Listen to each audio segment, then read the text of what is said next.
ለእሳቸው ተናጋሪ አንደበትን ለእኛም ደግሞ አስተዋይ ልቦናን አምላካችን እግዚአብሔር ይስጠን። አሁን በቀጥታ ወደ ትምህርቱ እንሄዳለን። እግዚአብሔር ከሁላችን ጋር ይሁን።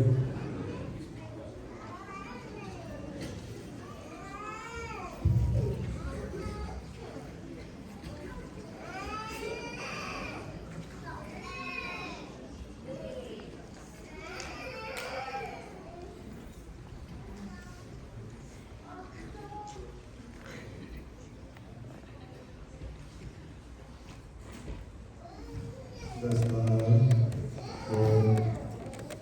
ወመንፈስ ቅዱስ አሐዱ አምላክ አሜን። ክቡር አባታችን መጋቤ ሃይማኖት አባ ቤዛ፣ ክቡር መምህራችን መጋቤ ጥበባት ቀሲስ ተገኑ፣ ክቡር መጋቤ ሥርዓት ቀሲስ አቢ፣ የተከበራችሁ ካህናት፣ ዲያቆናት፣ በዚህ በአውደ ምሕረቱ በቅድስናው ስፍራ እግዚአብሔርን ለማመስገን የተሰበሰባችሁ ኦርቶዶክሳውያን አባቶች፣ እናቶች፣ ወንድሞች፣ እህቶች ሁላችሁም በዚህ ቅዱስ ስፍራ ያላችሁ በእግዚአብሔር ስም እንደምን ሰነበታችሁ? እንደምን አደራችሁ? እንደምን አረፈዳችሁ? ልናመልከው የፈጠረን ልናገለግለው የሰበሰበን በቸርነቱ የጠበቀን በምሕረቱ ያልተለየን ኃጢአታችንን ያልሰፈረ በደላችንን ያልቆጠረ የቸርነት ባለቤት ትናንትናን አሳልፎ ዛሬ በቸርነቱ አጎናጽፎ በምሕረት እጆቹ ደግፎ በፍቅር ረድኤቱ አቅፎ በቅዱሱ ቦታ እንድንሰበሰብ ልናገለግለው እንድናመሰግነው ስለፈቀደልን ስሙ የተመሰገነ ይሁን። የቅዱስ ሚካኤልን በዓል ዓመታዊ በዓል ስናከብር ሰንበታል። ዛሬ እያከበር ነው። ያው ዛሬ ቅዱስ ሚካኤልን በዓል ሳከብር ሶስተኛ ቀን በአንድ ዓመት ኅዳር ሚካኤልን ለሶስት ጊዜ አከበርኩ። ይህ በጣም እንደ ልዩ ዕድል በሕይወቴ በጣም እንደ ልዩ ገጠመኝ የሚይዘው ነው። ዓርብ ዕለት ላስ ቬጋስ ነበርኩኝ። ቅዱስ ሚካኤል በዕለቱ ነው የሚከበረው። በዕለቱ ትናንትና እዚሁ በኦክላንድ ቅዱስ ሚካኤል ነበርኩ። ዛሬ ደግሞ በመካነ ራማ ቅዱስ ገብርኤል ከእናንተ ጋር ለሶስተኛ ጊዜ እያከበርኩ ነው። እኔ በጣም ልዩ ዕድል ነው እና ደግሞ ሚካኤል ወዳጅ ነው። ገብርኤል ጠላት ነው ወይ እንዳትሉ፣ ገብርኤል ደግሞ የበለጠ ወዳጅ ነው። ሁለቱም በጣም የምወዳቸው ቅዱሳን መላእክት ናቸው። በቃቸው ጸሎታቸው አይለየኝም አምናለሁ። የተወለድኩ የሚካኤል ዕለት ነው። የማገለግለው አዲሱ ሚካኤል ነበር መርካቶ። አሁን ሥርዓተ ገብርኤል ነው እና ሁለቱም መላእክት ወዳጆቼ ናቸው። ያረፉት ለዚያ ነው። እስኪ አመስግኑልኝ ሁለቱ እና ደግሞ ያው ቅድም እንዳልኳችሁ በዓሉ ሶስት ጊዜ ስላከበሩ እንግዲህ መልአኩ ወደ እኔ ሶስት ጊዜ መጥቷል። እኔ ላይ ፍሬ ያለ የለም። እሱ በጣም አዘያጅ ጉዳይ ነው።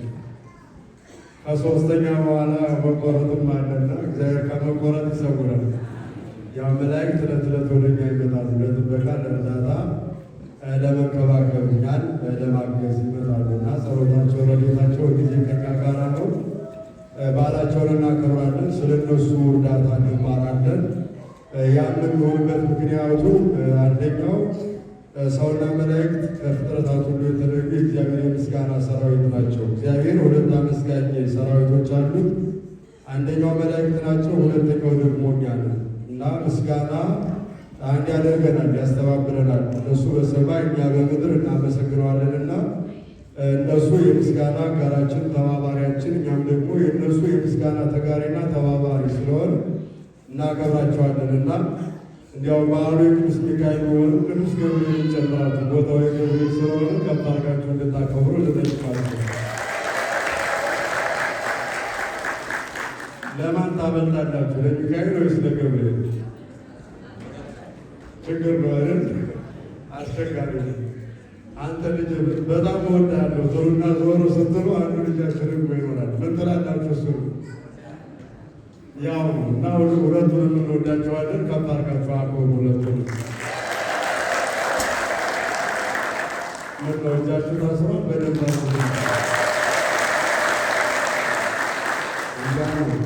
እጃ እጃችሁ የእሱ አንደበታችሁ የእሱ ነው። ይህን የሰጠን አምላካችን ስሙ የተመሰገነ ይሁን።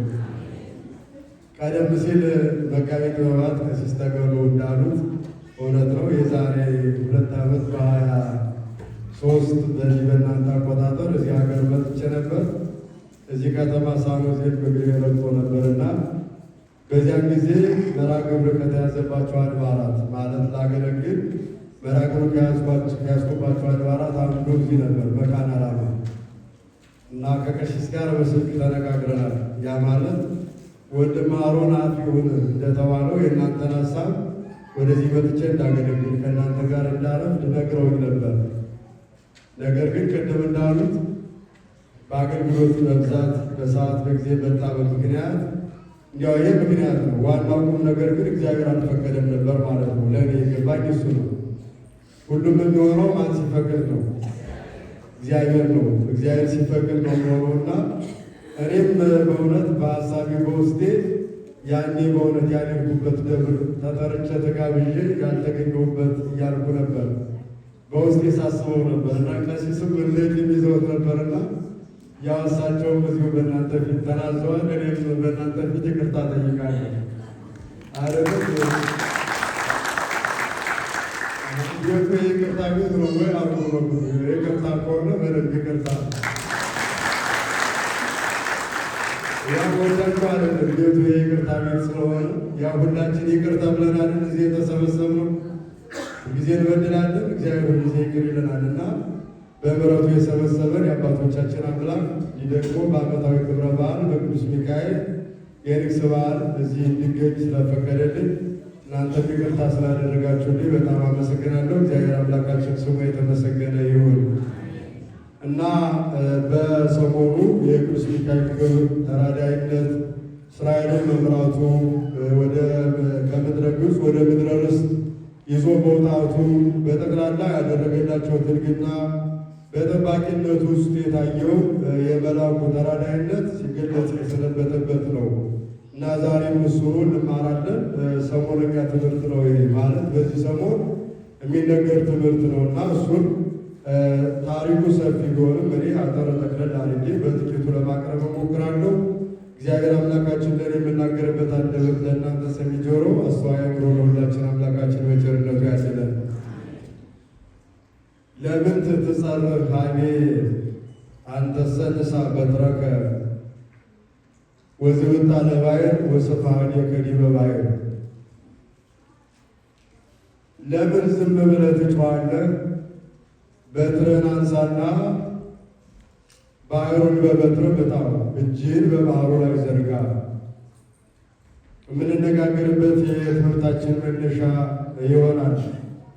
ቃሉን በኦሪት ዘጸአት ምዕራፍ 14 ቁጥር 16 ላይ ተመዝግቦ እናገኘዋለን። ለምን ወደ እኔ ትጮኻለህ? አንተ ግን በትርህን አንሳና ባሕሩን ምታው፣ እጅህንም በባሕሩ ላይ ዘርጋ ይላል። እስኪ በሉ እኔ ልምራችሁ እየተከተላችሁ ለምን ወደ እኔ ትጮኻለህ በሉ። ሲሰማ በደንብ ድምፃችሁ። አንተ ግን በትርህን አንሳና ባሕሩን ምታው፣ እጆችህንም በባሕሩ ላይ ዘርጋ። እስኪ ትደግሙት ነው ይረዝምባችሁ ይሆን? እስኪ በሉ እንድገመው። ለምን ወደ እኔ ትጮኻለህ? አንተ ግን በትርህን አንሳና በባሕሩ ላይ ዘርጋው፣ ባሕሩን ምታው፣ እጆችህንም በባሕሩ ላይ ዘርጋው። ይህ ቃል የተነገረ እስራኤልን ይመራ የነበረው ነቢይ እግዚአብሔር ሙሴ ነው የተነገረው። ቃሉን የተናገረው እግዚአብሔር አምላካችን ነው። እንዲሁ ዝም ብሎ መጮህ ትርጉም የለውም። ስራ እየሰሩ ነው የሚጮኸው። ቁጭ ብሎ መጮህ ለድነት አያበቃም። አንዳች ነገር እያደረጉ ነው የሚጮኸው። ባዶ ጮኸት አይጠቅምም። ተግባር ይፈልጋል። ያንን ነው የሚያሳየን። ለምን ወደ እኔ ትጮኻለህ አለው ነው የሚለው። በዚህ ቃል መሰረት ስንመለከተው ነቢየ እግዚአብሔር ሙሴ በእግዚአብሔር ትእዛዝ ሕዝበ እስራኤልን ከፈርዖን የባርነት ቀንበር ነፃ ለማድረግ በእግዚአብሔር ተልኮ ወደ ግብፅ ወርዶ ነበር። ከደብረ ሲና የተላከው ትእዛዙን የተቀበለው በደብረ ሲና ተራራ የአማቱን የሕይወት ወርን በጎች አሰማርቶ የለመለመ ሳር እንዲሁም የጠራ ውሃ እያጠጣ ይጠብቅ በነበረበት ጊዜ በዚያ በደብረ ሲና ተራራ ላይ በጎቹን ባሰማራበት ሰዓት ሙሴ የእግዚአብሔርን ድምፅ ይሰማል። የእግዚአብሔር ድምፅ ነው። መጀመሪያ ዓይኑ ያየው ነገር ነበር። በዚያ በተራራው ግር ስር በጎቹን ባሰማራበት ቦታ ላይ ነበልባልና ሐመልማል ተዋህዶ ይመለከታል። የእሳት ነበልባል ከቅጠል ጋር አንድ ላይ ተዋህዷል። ያለ ሙሴ ዓይን ድንቅ ነበር። ጥልቅና ረቂቅ ምስጢርም በውስጡ አለበት እና ያን ነገር ዓይኑ እያየ በነበረበት ሰዓት ነበልባሉ ከቅጠሉ ጋር አለ። ቅጠሉ ደግሞ ነበልባሉን አላጠፋውም። ተስማምተውና ተዋህደው አንድ ላይ ተመለከታቸው እና ያንን ሲመለከት ሙሴ ወቀርበ ይጠይቆ ይህ ነገር ድንቅ ነው፣ ቀርቦ መረዳት ይገባል አለ ይላል። ለራሱ ነው። ምን ብሎ መረዳት? ማን የገለጠው ምስጢር ስለሆነ ነው። እግዚአብሔር የገለጠውን ምስጢር በሩቅ መረዳት አይቻልም። ቀርቦ ነው። በአካልም በልብም በሀሳብም መቅረብ ይፈልጋል። እግዚአብሔር የገለጠውን ነገር ለመረዳት እግዚአብሔር የገለጠው ምስጢር ወደ እሱ በቀረብን ቁጥር የምንረዳው በዚያ ምስጢር አማካኝነት እግዚአብሔር ወደ አእምሯችን ወደ ጆሯችን ሊያስተላልፈው የፈለገው ድንቅ ነገር እንዳለ እንገነዘባለን እና ለመረዳት ይህን ነገር ቀርቦ መረዳት ይገባል አለ ይላል።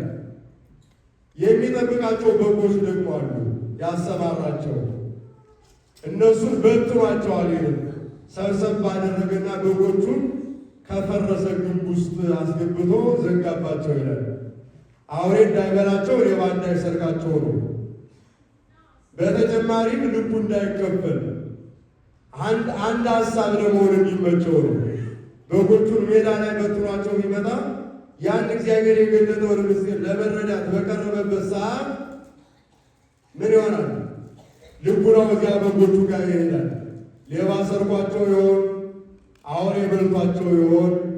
በሚል ልቡናው እንዳይከፈል በጎቹን ከፈረሰ ግንብ ውስጥ አስገብቶ ሰብሰብ አድርጎ ዘጋባቸው። አንድ ልብ ሆኖ ለመሄድ ነው።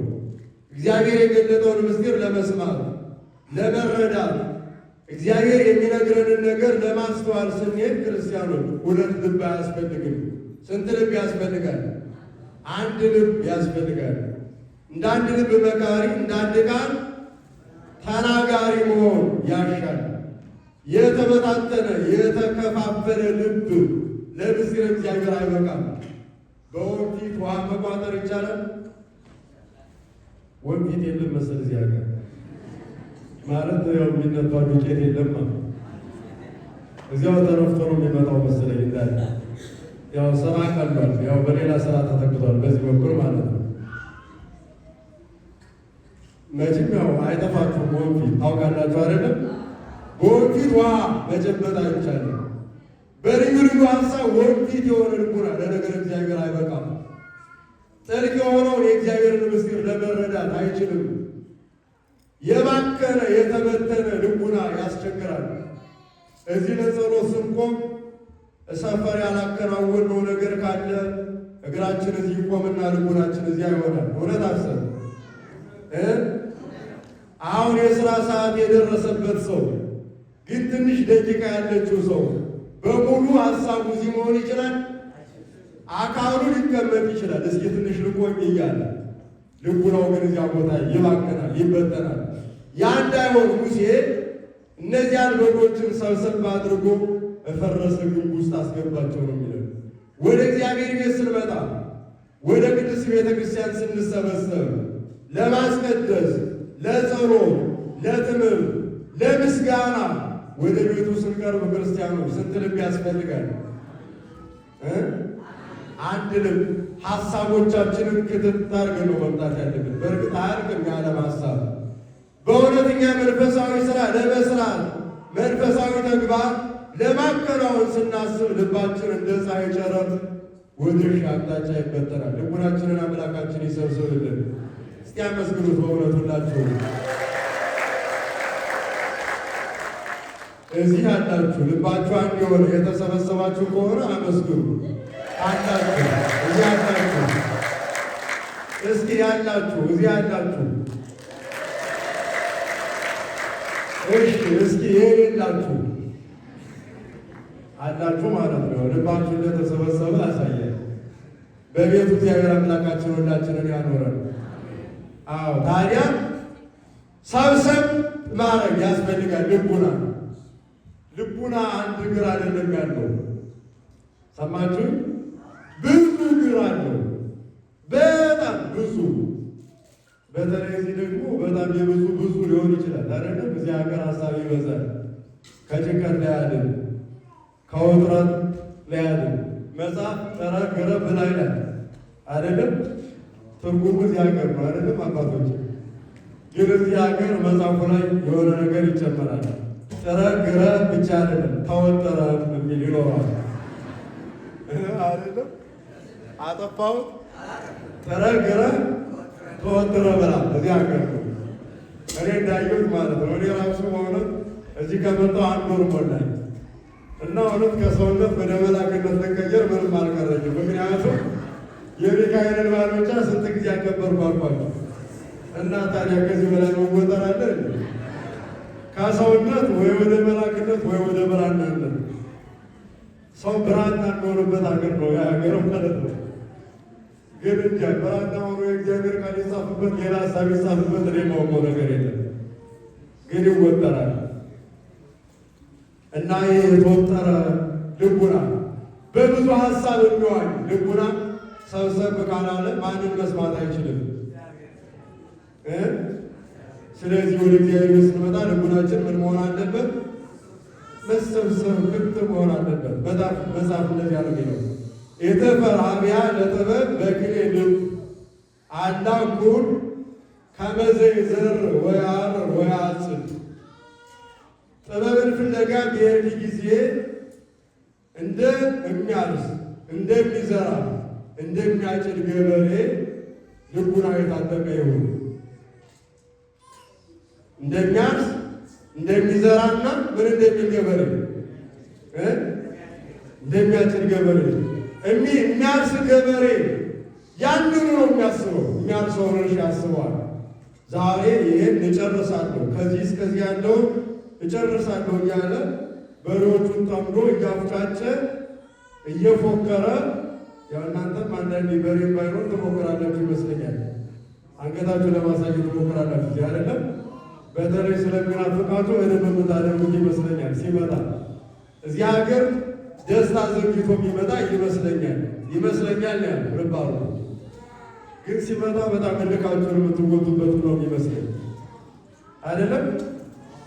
ባገኛችሁት አጋጣሚ ያም ሌላ በሚመጥን ነገር ነው። በእውነት አምላካችን ልቡናችንን ይሰብስብልን። ጥበብን ፍለጋ የተሰማራ ጥበብን የሚፈልግ ሰው አንድ ልብ መሆን አለበት። ጥበብ ደግሞ ያው ግልጽ ነው። የጥበብ መጀመሪያ ተናገሯ። እዚህ የጥበብ መጀመሪያው ሕግ ማክበር መሰለኝ አይደለም? የሀገሩን ሕግ ማክበር ግን መጽሐፍን ማክበር ጥሩ ነው። የጥበብ መጀመሪያ ግን አይደለም። የጥበብ መጀመሪያ ምድራዊ ግን መፍራት አይደለም። ማንን መፍራት ነው? በእውነት እንደዚህ ሀገር ሕግ ወንጌሉን ብናከብረው ክንፍ ብናወጣ አይመስላችሁም? መንፈሳዊ ወንጌል ይከበር፣ ቤተ ክርስቲያን ብትከበር፣ ለመንፈሳዊ ሕይወታችን እንደዚያ ብንሰራ በእውነት ከሰውነት ወጥተን መላክ እንሆናለን። በእውነት እንደዚህ አድርገን አምላካችን ምነው አትፈልጉም እንዴ? መላክ መሆን ይሻላል ሰይጣን መሆን ወይስ መላክ መሆን? ታዲያ በጎ ነው። ሰው መሆን ይቀድማል ብላችሁ ነው። እግዚአብሔር አምላካችን እሺ ሰው ያድርገን። አሜን በሉ። ሰው ያድርገን ሁላችንም እና አንድ ልብ ሆኖ ተሰማራ ሙሴ። ያንን እግዚአብሔር የገለጠለትን ነገር ትኩር አድርጎ እየተመለከተ ባለበት ሰዓት ደግሞ እግዚአብሔር ድምፁን አሰማው። አካሉን አላየውም፣ መልኩን አልተመለከተም፣ ድምፁን ሰማ። የማንን ድምፅ?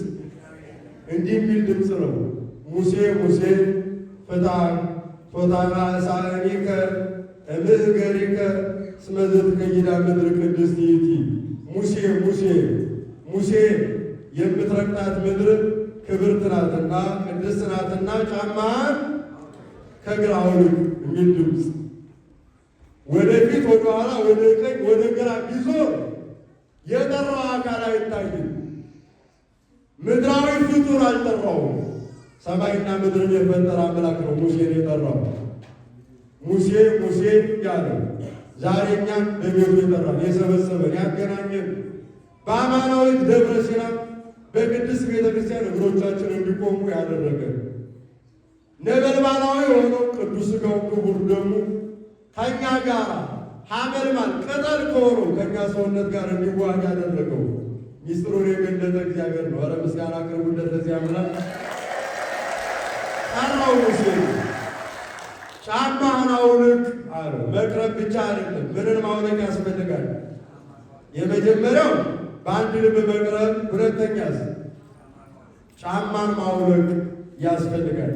ጫማ ያው ግልጽ ነው፣ አንደኛው የእግራችን ነው። ሌላኛው ግን የልቡናችን የትዕቢት ጫማ አለ፣ የክፋት ጫማ አለ፣ የዘረኝነት ጫማ አለ። ልቡናችንን አስሮ ሰቅዞ የያዘው የልቡናችንን ኮቴ ጠረን የቀየረ ጫማ ብዙ ጫማ አለ። ልቡናችን ላይ እየጠለቀ አእምሯችን ላይ ያጠለቅነው አእምሯችን እግሮች ላይ ያጠለቅነው ብዙ አይነት ጫማ አለ። ወደዚህ ወደ ተቀደሰው ተራራ ወደ ደብረ ሲና ስንቀርብ ዘረኝነቱ መውለቅ አለበት፣ ጥላቻው መውለቅ አለበት፣ በቀሉ መውለቅ አለበት፣ መለያየቱ መውለቅ አለበት፣ ዘር መቁጠሩ ምን መሆን አለበት? መውለቅ አለበት። ስንፍና መውለቅ አለበት። ኃጢአት መውለቅ አለበት። ይህን ሁሉ እርግፍ አድርጎ ነው ወደዚህ የሚመጣው። እንደዚህ እንድንመጣ እግዚአብሔር አምላካችን ይርዳል። አውልቅ አለው። ድምፁን ሰማ። ማን ነው የሚናገረኝ? አላየሁት ወይስ ጆሮዬ ነው እንዴ አላለም። እሺ ብሎ ታዘዞ ጫማውን አውልቆ ወደዚያ ወደ ጠለቀው ምስር የበለጠ እየቀረበ መጣ ነው የሚለን። አያችሁ፣ ወደ እግዚአብሔር እየቀረብን በመጣን ቁጥር የምንታዘዛቸው ትእዛዛት አሉ። እግዚአብሔር ሥራ አለው። ያለ ሥራ አይጠራንም። ያለ አገልግሎት አይሰበስበንም። ለሥራ ለአገልግሎት ይጠራናል። ምስጢሩን ሊገልጥልን ሊያነጋግረን ይሰበስበናል። ጆሮ መስጠት፣ ጫማን ማውለቅ፣ ቅድም ያልኳቸውን የጫማ አይነቶች አውልቀን መጣል ግን ከእያንዳንዳችን ይጠበቃል። ያን አውልቀን ጥለን እግዚአብሔር እንድንከተል እግዚአብሔር አምላካችን ይፍቀድልን። በእውነት የዓለም የፍቅር ጫማ አለ፣ ፍቅረ ዓለም የሚባል ፍቅረ ነዋይ የሚባል ጫማ አለ። ገንዘብ የመውደድ ጫማ። ገንዘብ መውደድ፣ ገንዘብ ጥሩ ነው መጥፎ ነው? ተናገሩት። ለምን ብላችሁ መጣችሁ? እናዚህ ለነፍስ ብለን አልመጣን አይደለ እንዴ? ጥሩ ነው። ግን ታዲያ ከእግዚአብሔር በላይ ከሆነ ችግር ነው። ከእግዚአብሔር በላይ መሆን የለበትም። ገንዘብ ስጠኝ ብሎ ከመለመን አስቀድሞ እግዚአብሔርን ልብ ስጠኝ ብሎ መለመን ያስፈልጋል። ክርስቲያኖች እስኪ በሉት፣ እጃችሁን አንሱና ከፍ አድርጉት። እጃችሁን ከፍ አድርጉት። ለእጃችሁ ገላችሁ አንሱት። ልብ ስጠኝ በሉ። ገንዘብ ስጠኝ ከማለት የሚቀድመው ምን ስጠኝ ነው? ልብ ስጠኝ። ልብ ኖሮን ገንዘብ ካለን ይጠቅማል፣ እንጠቀምበታለን፣ ይሰራል፣ ለበረከት ይሆናል፣ ለመንግሥተ ሰማያት ይውላል። ልብ ሳይኖረን ገንዘብ ቢኖረን ግን ለጭፈራ ነው የሚሆነው፣ ለኃጢአት፣ ርኩሰት እንሸምትበታለን። አምላካችን ከዚህ ይሰውረን። ታዲያ ሙሴ ያን አውልቆ ቀረበ። እግዚአብሔር ጠራው። አሁን ቀረብ አለ፣ የበለጠ ምስጢሩን ለመረዳት። በዚያን ጊዜ አሁንም እግዚአብሔር መናገሩን ቀጠለ። እንዲህ ነበር ያለው፣ ርኢኩ ሕማሞሙ ለሕዝቤ ወወረድኩ ከመ አድኅ ወሰማዕኩ ገአሮሙ ወወረድኩ ከመ አድኅኖሙ። በግብፅ ያለውን የሕዝቤን መከራ አይቻለሁ፣ ጩኸታቸውን ሰምቻለሁ፣ እነሆ ላድናቸው ወረዱ። ምን እላቸው ወረድኩ አለ? ላድናቸው ወረዱ። ና እፈኑከ ብሔረ ግብፅ፣ ና ወደ ግብፅ ልላክህ አለው ሙሴ። ወዴት ልላክህ አለው? ወደ ግብፅ ልካለሁና ሲለው ሙሴ ተከራከረ፣ አንገራገረ። የቢተኝነት አይደለም፣ የትህትና ነው። ህስስ ባይነ ዘትልቅ እስመ ላዕለ ልሳን ወለቱ ተከናፍረ አለ። እኔ ዲዳ ነኝ፣ መናገር አልችልም። አንደበቴ አቀላጥፎ መናገር አይችልም። ስለዚህ እባክህ ከእኔ የተሻለ ሌላ ሰው ፈልጋለሁ ይላል። እንዴት አይነት መታደል ነው! ክርስቲያኑ ከእኔ ምን ያለ ነው ያለ። እኛውን ከኛ የተሻለ ሰው አለ ብለን እናስባለን? ይመጣልን? አይመጣልንም። እኔ ከማን አንሸነው? እኔ ከእሷ አንሸነው ወይ? እኔ ከእሷ አንሸነው ወይ ነው ምንለው። እንደዚህ አይደለም። እግዚአብሔር የጠራው ለማገልገል የሚበቃ ሰው ከእኔ የሚሻላል ብሎ ማሰብ አለበት። ይህን ሙሴ ያፈለቀው ከአንደበቱ እንዳይመስላችሁ ከልቡ ነው። ልቡና ላይ ትዕቢት የሚባል እንደ ደብረ ሲና ተራራ የገዘፈ ትዕቢት ልቡናችን ላይ ዙፋኑን ሲዘረጋ ከእኔ የተሻለ አለ ብለን እንዳናስብ ይዘጋዋል ውስጣችንን። ከእኔ የተሻለ ከእኛ የተሻለ አለ የለም። ሁለት ሰው እኮ ነው አለ ያለው። ተናገሯ። ከእኛ የተሻለ አለ የለም? አለ። ከእኛ የተሻለ አለ። በቅድስና ከእኛ የተሻለ ሞልቷል። በንጽሕና ከእኛ የተሻለ ሞልቷል። በብርታት፣ በጸሎት፣ በደግነት፣ በምጽዋት፣ በቸርነት ከእኛ የተሻለ በጣም አለ። በጣም ብዙ አለ። ከእኔ የሚሻል ሌላ ሰው ፈልግ ነበር ያለው ሙሴ። ክርስቲያኖች እኛም ለመንፈሳዊ አገልግሎት መምጣታችን ጥሩ መልካም ነው። መንፈሳዊ አገልግሎት በሚኖርበት ጊዜ ግን ከኛ የተሻለ ሰው ኖሮ ከኛ የበለጠ ከፍ ያለ ሰው ኖሮ ለዚያ ሰው መንገዱን እንዳንዘጋው ከእኔ የተሻለ ያገልግል ማለትን መልመድ ከሙሴ የምንማረው በጣም ትልቁም ነገር ነው። ትልቁም ነገር ነው። እግዚአብሔር አምላካችን ይህን አይነት ያድለን ለሁላችንም። ከእኔ የተሻለ ፈልጋለሁ፣ ነገር ግን ከእሱ የተሻለ አልነበረም። ምክንያቱም የእግዚአብሔር ቸርነት ያልተለየው ከልደቱ ጀምሮ እስከ 40 ዓመቱ በፈርዖን ቤት ሲያድግ የእግዚአብሔር ቸርነት የጠበቀው እንደ ሙሴ ያለ ሌላ ማን አለ? ክርስቲያኖች በየዋህነት እንደ ሙሴ ያለ ማን አለ? ሙሴሰ የዋህ እምኩሎሙ ደቂቀ እስራኤል፣ ከእስራኤል ልጆች ሁሉ እንደ ሙሴ ያለ የዋህ አልነበረም። ሙሴ ከእስራኤል ልጆች ሁሉ ይልቅ እጅግ ትሑት ነበር። ምን ነበር? የመመረጡ ቁልፍ ምስጢር ነው። የዋህነቱና ትሑትነቱ ነው በእግዚአብሔር ፊት እንዲመረጥ የሚያደርገው። በእግዚአብሔር ፊት እንድንመረጥ፣ እንድንከብር፣ ከፍ እንድንል፣ እንድንሰራ የሚያደርግን በዓለም ላይ ያለን ጥልቅ እውቀትና ዓለምን መረዳታችን ብቻ አይደለም።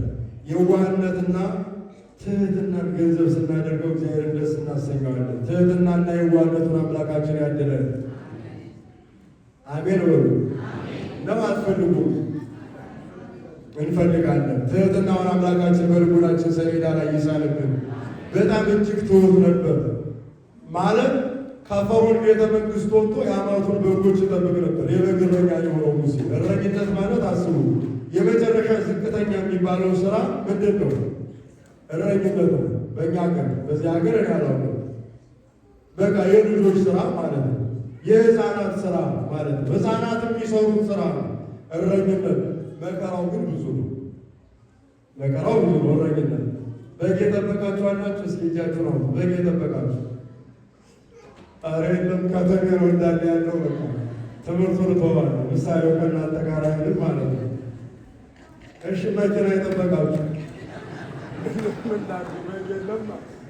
ፍየልና በቀል የለ። ያው ምንድን ነው ሊሆን የሚችለው? መኪና ወይ በር ነው የምንጠብቀው ወይ ሌላ ነገር። በር ነው ወይስ ብር ነው የምንጠብቀው? ብር የሚጠብቅ በጣም ብዙ ነው። ብር ጠባቂ ማለት ነው። እግዚአብሔር አምላካችን ብር ጠባቂ ብቻ ከመሆን አውጥቶ ነፍሳችንን የምንጠብቅ ያድርገን በቸርነቱ። እስቲ አመስግኑት አምላካችንን። ምሳሌው ይርቃችሁ ላንሳው። የእረኛ መከራው ብዙ እንደሆነ ላሳያችሁ ትንሽ። እረኛ መጀመሪያ የታሰሩ በጎችን ከቤቱ ይፈታቸዋል። ከታሰሩበት የታሰሩትን መፍታት የመጀመሪያ ስራው ነው። ምን ማድረግ? የታሰሩትን መፍታት፣ ከዚያስ ማውጣት፣ ከዚያ በኋላስ ማሰማራት፣ ከዚያስ መመገብ፣ ከዚያስ መጠበቅ፣ ወደ አሮን አቅጣጫ ሲሄዱስ መመለስ። በዚህ ውስጥ እረኛ ጫማ ላይኖረው ይችላል። እሾህ አለ፣ እንቅፋት አለ። ተወረ ሙሴ ጫማ ያለው እረኛ ጫማን ምን በል ተብሏል? አዎ ጫማ አውልቅ ተብሏል ነበረው። የገጠሩ እረኛ ያ የለው፣ ጫማ የለው፣ እሾሁ ያደሟል፣ እንቅፋቱ ያቆስለዋል። እየቆሰለ በነደደው በተቃጠለው ምድር ላይ የሚሄድ እረኛ ነው። ከዚያስ አውሬ ቢመጣ ከአውሬ ጋር ፊት ለፊት ይፋለማል። ስለማን? ስለ በጎቹ ራሱን አሳልፎ ይሰጣል። ምንደኛ ካልሆነ ቅጥረኛ ካልሆነ በጎቹን አውሬ እንዲበላቸው አይፈልግም። ከአንበሳ ጋር ከነብር ጋር ይታገላል። ዳዊት እንዳደረገው ማለት ነው። ዳዊት እረኛ ነበር፣ ሙሴም እረኛ ነበር። እግዚአብሔር ትልቅ ሰው ያገኘው ከዩኒቨርሲቲ አይደለም፣ ከእረኝነት ቦታ ነው። ሰማችሁ? ከየት ነው ያመጣቸው እነ ዳዊትን? ከእረኝነት ማለት በግ በመጠበቅ ከታመኑ ሰው ለመጠበቅ አይቸገሩ። በጥቂቱ የታመነ በብዙ ይሾማል። ይህን ነው የምናገር። ጥቂት የሚባለው የበግ እረኝነት፣ ትልቅ የሚባለው ሰውን መጠበቅ። እዚያ ላይ ያደረሰውን ዳዊትን፣ እዚያ ላይ ያደረሰውን ሙሴን እግዚአብሔር ከእረኝነት መርጧል። በእረኝነት ታማኝነት አለ። ለበጎች ራስን አሳልፎ መስጠት አለ። ሌባ እንዳይሰርቃቸው ፈረሰ ግንብ ውስጥ መደበቅ አለ። ታኩራ እንዳይበላቸው የእሱ ልቡና እንዳይበተን በጎችን መሰብሰብ አለ። ያን አድርጓል ሙሴ። እረኛ ነበር። ታዲያ እግዚአብሔር ጠራው፣ ሙሴ ጠራው። ይህ ሕዝቤን መከራ አይቻለሁ፣ እንግልታቸውን አይቻለሁ፣ ርባቸውን አይቻለሁ፣ ላድናቸውም እወርዳለሁ፣ ና ወደ ግብፅ ልላክህ ሲለው ሌላ ከኔ የተሻለ ፈልግ እባክህ፣ እኔ አንደበቴ ዲዳ ነው አለ። በዚህ ጊዜ እግዚአብሔር ወንድም አሮን ገና እንዲናገር አውቃለሁ። ወንድም አሮን አፍ ይሆናል። ምን ይሆናል አለ? አፍ ይሆናል። አንተም ወደ ግብፅ ትወርዳለህ፣ በፈርዖን ፊት ትቆማለህ አለ። በፈርዖን ፊት ቆሜ ሕዝቡን ንውጡ በሚል ጊዜ ማን አዘዘ? ማን ላከ ቢሉኝ ማን ልበላቸው? አያ ሸራያ ዛሎ ወይሉ ያለና የሚኖር እግዚአብሔር ወደ እናንተ ላከ ይላል። ያለና የሚኖር እግዚአብሔር ወደ እናንተ ላከ ብለህ ትናገራለህ አለ። ምን ትዘውዘህ እጅ ላይ ምን አለ አለው ሙሴ። ምን አለ እጅ ላይ? ምን ይዛል አለው። በትሪቲ በትሪ አለው አለ። የእረኛ መሳሪያ፣ የእረኛ መሳሪያ ምንድን ነው? በትር ነው። በትር ቀላል አይደለችም። ማለት አንበሳም ነብርም ቢመጣ የሚከላከልባት ናት። ተናካሽ ውሻ ቢመጣ የሚከላከልባት ናት። ጠላት ጉልበተኛ ቢመጣ የሚመክትባት ናት። ካስፈለገን ጭንቅላቱ የሚፈነክትባት ናት። በትር መመከቻ መፈንከቻም ናት። ሁለት ስራ አላት። ምን አላት? ከአቅም በላይ የሚያሸንፍ አካል ከመጣ መመከቻ ነው። ራስ መጠበቂያ ኃይል እግዚአብሔር ከሰጠስ ምንድን ናት? በትር። አሁን በከንቱ ደከምኳል። የገጠር ሰው እኮ የለም። ቅድም አይቻልም። ከተሜ ነው ያለው። ማለት ቦክስ ነው የሚያውቁት።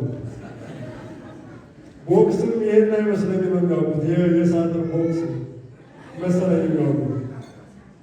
እኔ እንጃ ሊሆን አገባ ጊዜ ውስጥ ምናታከለ ወደ እኔ ልመለስ። በትር፣ ስለ በትር ስሙ። መመከቻና ምንድን ናት? እና አዳራቸውን እንዳትሞክሩ። መፈከቻ ነው። እዚህ በትርም የለም መሰለኝ። የለም። ያው ለፖሊስ መደወል ነው። አንስቶ አይደለም ምን የሚያፈረካክት ነገር እስታለ የሚያመካክትም የሚያፈረካክተው ነገር የለም። ሁሉም የሚያገር ነው። አሁን እንደወዳችሁ በአካል ዜጎች እንዳላችሁ ድግ ብላችሁ በሀሳብ ይሁኑ። ትኬት አትቆርጡ፣ ወጪ አታወጡ። ግን እንደ ኢትዮጵያ ስሙ ለማለት ነው። በትር ምንድን ናት? መልሷ መመከቻ። ሌላስ? በቃ እሱን ተው። በትር ምርኩዝ ናት። ለሽማግሌው ምንድን ናት?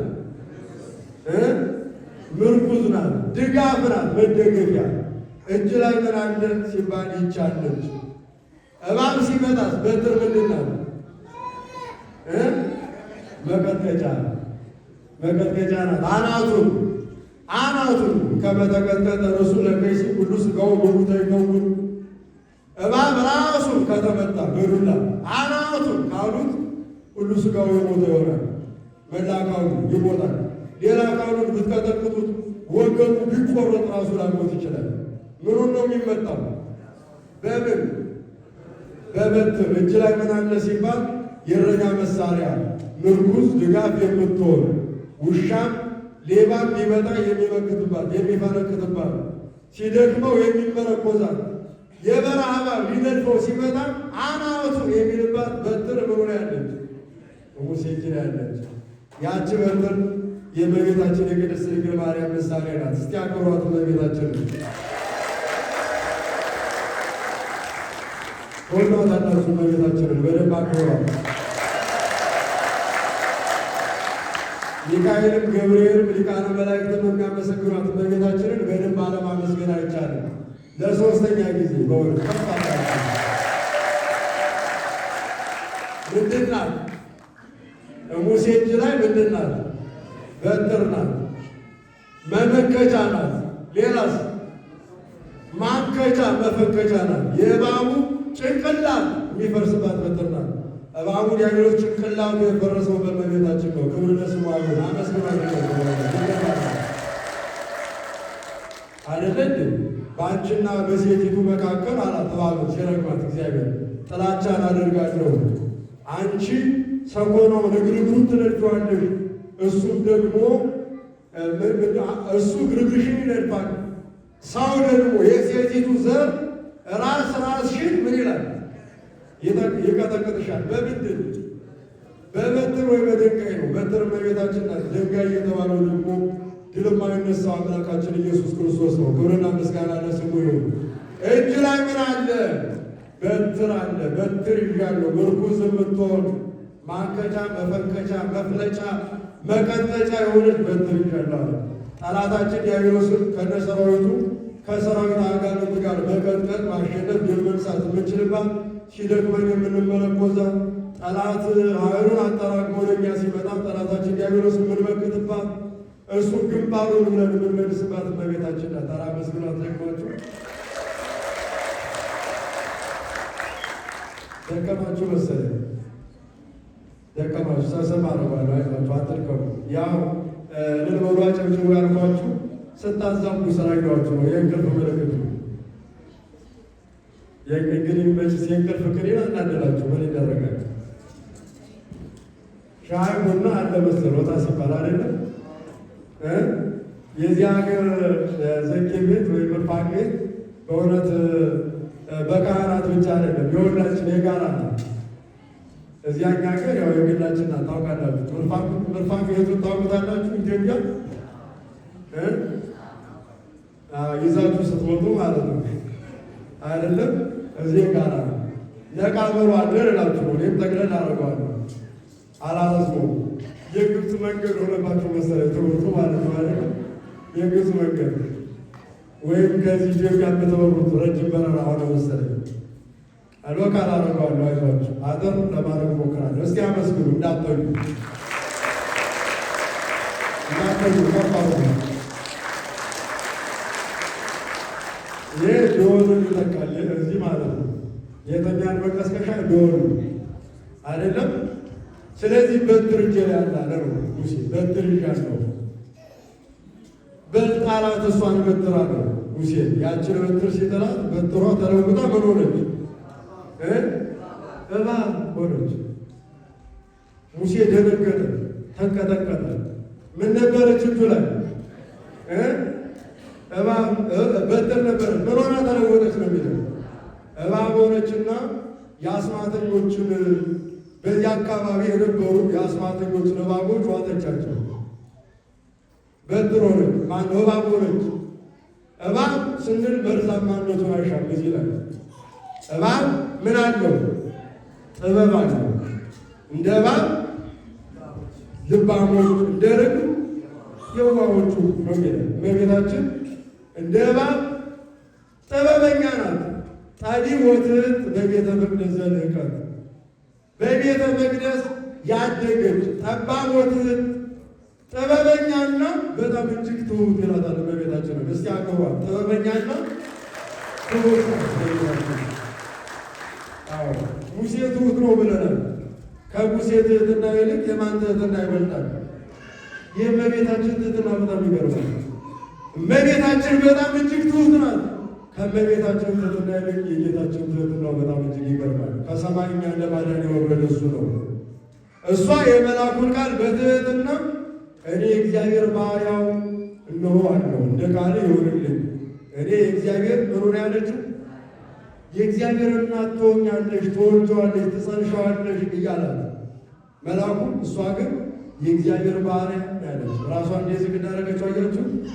የእግዚአብሔር ምን እኛ እንኳን አንዳንዴ ባሪያ አላለማለት ራሳችንን ከፍ እናደርግና የእግዚአብሔር አገልጋይ እንላለን አይደለም። ይህ ቃሉ ትርጉም በውስጡ ግን ትዕቢት አለ። ትዕቢት አለ። ከእመቤታችን አንበልጥም። እመቤታችን ምንድን ያለችው? የጌታ ባሪያው እነሆ አለው እንደ ቃልም ይደረግልኛል ስትል አያቸውን። ጥበቧ ትህትናዋ እንዴት እንደሚልን ጋር መስጉራት እመቤታችንን በጣም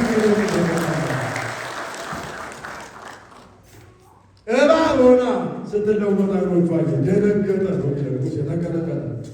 በሂድና አንሳት አለው ይላል። እንደገና ምን በላት አለው?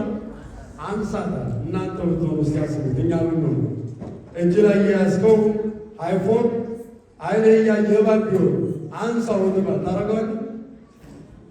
ታረገዋለህ? እንጃ የሚያረግ ቢኖር አይመስለኝም። የሚቆም ሲኖራል ነው። እዚህ ሀገር እባብ ቤተሰብ ነው መሰለኝ። ሰሞን አቀባው ማለት ወዳጅ ነው መሰል እዚህ ሀገር ወዳጅ ነው እያሉ እና አትፈሩም? እናንተም ለምዳችሁታል። እባብ ለመደ ተብሎ በምን አያዝም ይባላል? በኪስ አያዝም ይባላል። እንግዲህ ፈርዶባችኋል። ዛሬ ኢትዮጵያ ሄዳችሁ ስሙ ብያችሁ የለ መከራችሁን እያያችሁ ነው። በእውነት ከሙሴ ከደብረ ሲና ከበደው ጉዞ እባብ ቢለም ይህ እባብን አስፈሪነት የሚገልጥ ነው። እና ሙሴ በአንሳት አለ። ያዘዘው ማን ነው? እግዚአብሔር ካዘዘ እባብ ቢሆን እሳት ቢሆን ዘንዶ ቢሆን ምን ማድረግ ነው?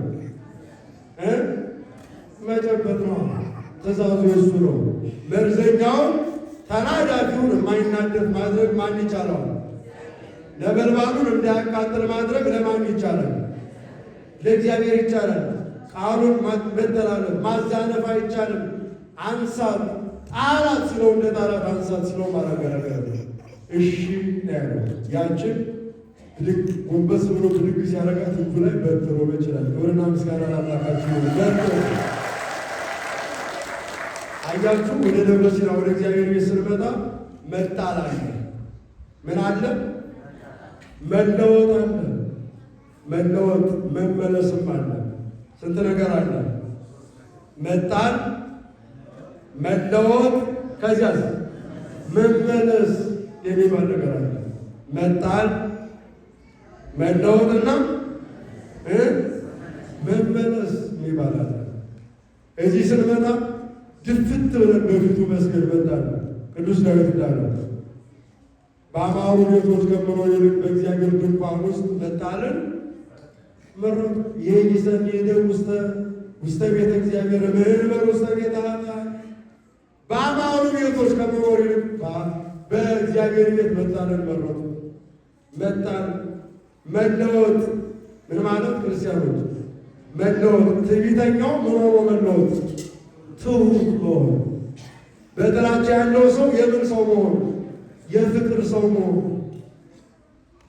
እንዲህ የሆኑ ሰው እንዲህ የሚል የሚመጸውት የሚሰጠው መለወጥ፣ የሚያካፍል መሆን መለወጥ። መመለስ ከኃጢአት ምን ማለት መመለስ፣ ከጥፋት መመለስ፣ ከርኩሰት መመለስ። ይህ ያስፈልጋል። ለመጣን ለመለወጥ ለመመለስ የመጣ ነው። አምላካችን በፊቱ መውደቃችንን በቸርነቱ ተመልክቶ ይለውጠን ወደ ምንነት፣ ወደ ሰውነት፣ ትክክለኛ ሰው ወደ መሆን፣ መንፈሳዊ ሰው ወደ መሆን። ስጋዊ ሰው ነው ያለ ነው በፊቱ፣ መንፈሳዊ ሰው አድርጎ የሚለውጠን እሱ ነው። የሚመልሰን እሱ ነው፣ ወደ እሱ የሚመልሰን። ነፍስን የመለስካት አይደለም ያለው ምንድን በጸሎተኝነት ነፍስን የመለስካት እያሉ ነው ሲጸልዩ የነበሩ አባታችን። የሚመልሰን እሱ ነው። ይህን እናያለን። ይህን አየ ሙሴ ተመለከተ። በይችን ድንቅ የሆነችውን በትር ይዘህ ወደ ግብፅ ውረድ አለው ይላል ሙሴ። ይችን ይዘህ ውረድ። አያችሁ፣ ወደዚህ ዓለም ስንወርድ ስንወጣ ይችን በትር እጃችን ላይ መያዝ አለብን። በትሯ ማናት ብያለሁ? እመቤታችን። በትሩ መስቀል፣ በትሩ እመቤታችን ናቸው። ያን መያዝ ያስፈልጋል። በልቡናችን እጅ መስቀሉን ምርኩዝ ማድረግ ያስፈልጋል። እመቤታችንን ተስፋ ማድረግ ያስፈልጋል። እስቲ አመስግኑ አድርጓችሁ እመቤታችንን። ባዶ እጅን መውረድ ተገኝ አይደለም። ምንን መውረድ? እመቤታችንን በልቡና እጅ ሳይዙ የእሷን አማላጅነት ሳይመረኮዙ የቅዱሳን መላእክትን ጥበቃ የቅዱስ ሚካኤልን አማላጅነት ሳይዙ ባዶ እጅን መውረድ ክልክል ነው። በእጅ ላይ ያለውን ይዘው ውረድ። በእጅ ላይ ምን አለ? እያንዳንድ እመቤታችን አለች በሉ። እጃችን ላይ ማን አለ? ጥሩት እንጂ ስሟል። እመቤታችን አለች። እጅ ላይ ምን አለ? ቅዱስ ገብርኤል አለ። እጅ ላይ ምን አለ? ቅዱስ ሚካኤል አለ። እጅ ላይ ምን አለ? እልፍ አእላፋት መላእክት በእጃቸውን ተስፋ የምታደርጋቸው መላእክት አሉ እጅ ላይ። ጻድቃን ሰማዕታት፣ ደናግል፣ መነኮሳትና አቡነ አረጋዊ አሉ። ጸጋ በረከታቸው በሁላችን ላይ ይደርብን። እስኪ አክብሯቸው ሁሉን በሆነ አክብሯቸው። እግዚአብሔር ያከበራቸውን እኛ ብናከብራቸው እኮ ያንሳል እንጂ አይበዛም። እግዚአብሔር አክብሯቸዋል። በእግዚአብሔር ዘንድ ክብር ማግኘት ምን እንደሆነ አስቡ። በእኛ ዘንድ ክብር ማግኘት ይምንጥም። በእግዚአብሔር ዘንድ ክብር ላገኘ ሰው አክብሯቸው፣ አደግሟቸው።